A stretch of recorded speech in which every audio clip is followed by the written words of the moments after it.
Reconocemos que la palabra de Dios tiene muchos efectos en el corazón de un buen oyente.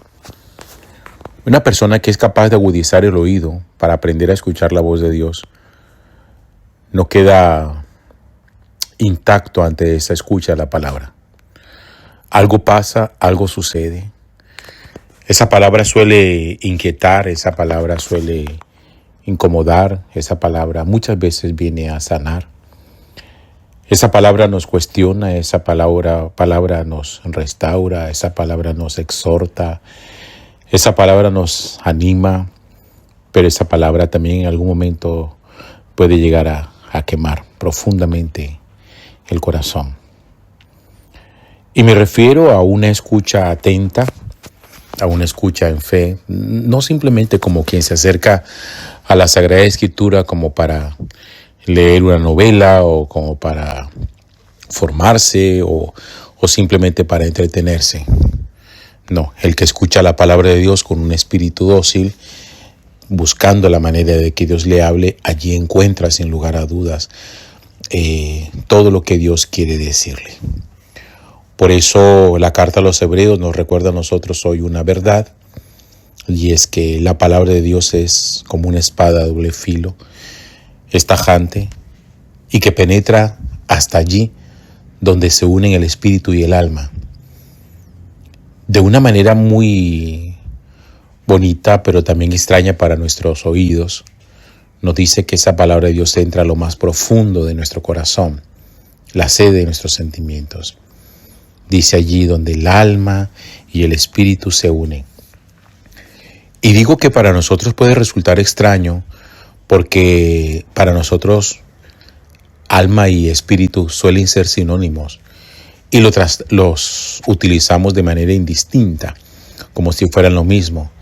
Entonces uno en algún momento puede decir, es que el hombre es un ser compuesto de cuerpo y alma. Algunos otros dirán que el hombre es un ser compuesto de alma y de espíritu. Algunos podrán decir en el lenguaje romántico, es que te quiero con toda mi alma. Otros dirán, es que te quiero con todo mi espíritu. A quienes les gusta la filosofía y la recuerdan un poco, saben perfectamente que unos 300 años antes de la venida de Jesús sobre la tierra, hubo un filósofo llamado Aristóteles, que él hablaba del alma y decía que toda criatura viviente poseía un alma, que el hombre poseía un alma racional, el ser humano un alma racional, que las plantas poseían un alma vegetal y que los animales poseían un alma animal. Aristóteles reconoce que todo ser vivo posee un alma, porque alma es el aliento vital que le permite a una criatura viviente poder subsistir sobre la tierra. Es decir, con la separación, a ver si me hago entender, con la separación de la materia y del alma, se produce la muerte. ¿Qué es un ser inerte? Es un ser que no tiene alma, un ser que no tiene el aliento de vida, en este caso para los creyentes, el aliento de Dios. Por eso cuando una planta pierde su alma, se seca y se muere. Cuando un animal pierde su alma, se muere y se pudre. Cuando un ser humano muere, su alma se separa de su materia. Pero la Sagrada Escritura también habla de un espíritu. Y ahí radica la gran diferencia entre ser una criatura vegetal, entre ser una criatura animal y ser una criatura humana. Las plantas poseen alma, los animales poseen alma, el ser humano posee alma, pero solamente el ser humano posee un espíritu, como Dios. Las plantas no tienen un espíritu y los animales no poseen un espíritu. Por eso la relación con Dios es una relación que no se da a partir del alma, sino a través del espíritu. La relación con Dios es una relación espiritual. Es una relación de espíritu a espíritu. El espíritu de Dios y el espíritu humano.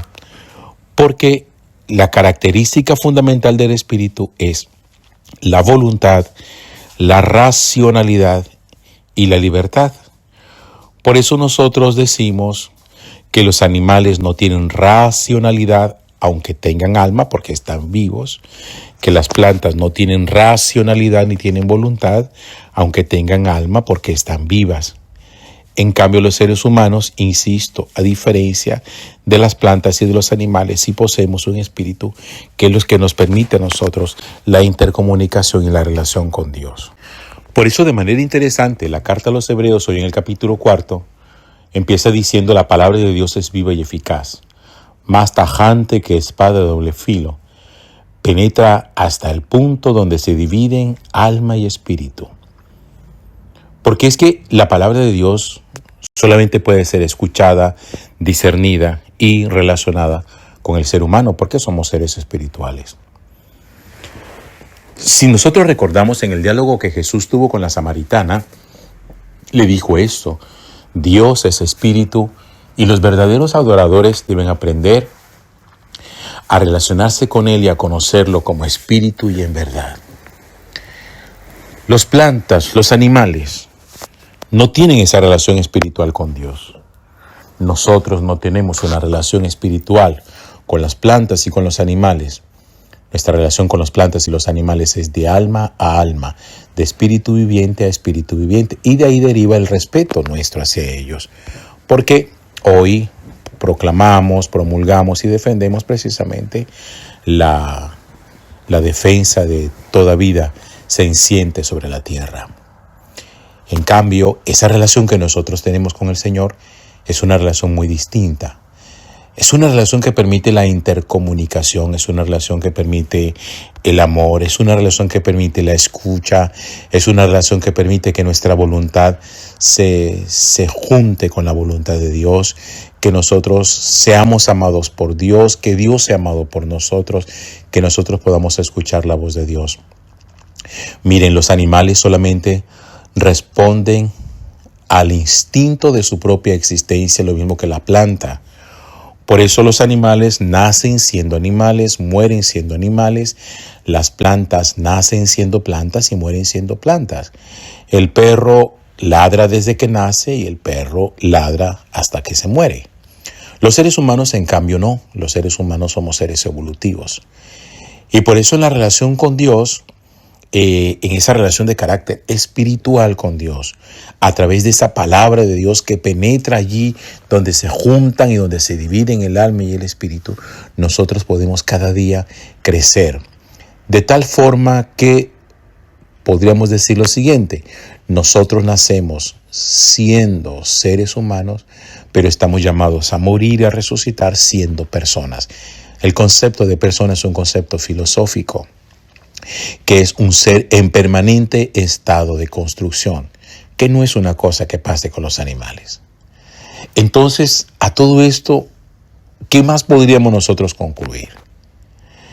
Que si nuestra relación con Dios es una relación espiritual, porque, insisto, es una relación de espíritu a espíritu, el Espíritu Santo al espíritu humano. Y por eso cuando usted lee con detenimiento los textos de la Sagrada Escritura, cuando la palabra, el sustantivo espíritu aparece con E mayúscula, está hablando del Espíritu de Dios.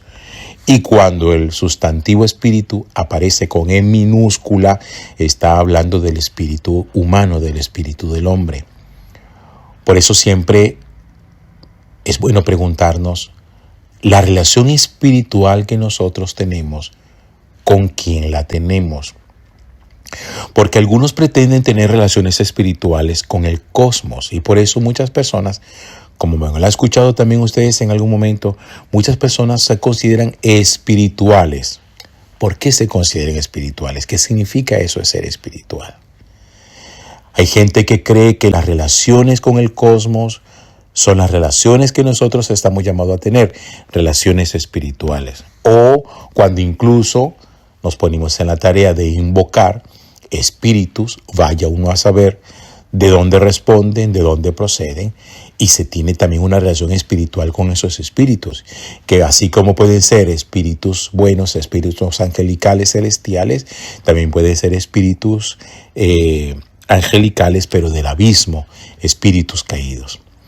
Por eso, quiero invitarlos para que a partir de lo que la carta a los Hebreos nos enseña durante este día en la liturgia de la palabra, nosotros podamos siempre recordar que solamente los seres humanos estamos capacitados para la escucha de la palabra de Dios y que esa palabra de Dios no nos va a dejar nunca intactos, sino que esa palabra de Dios va a cumplir siempre su objetivo y va a llevarnos a nosotros, si la escuchamos con atención y con detenimiento, con fe, nos ha de llevar a una vida espiritual perfecta en comunión con el Espíritu Santo de Dios.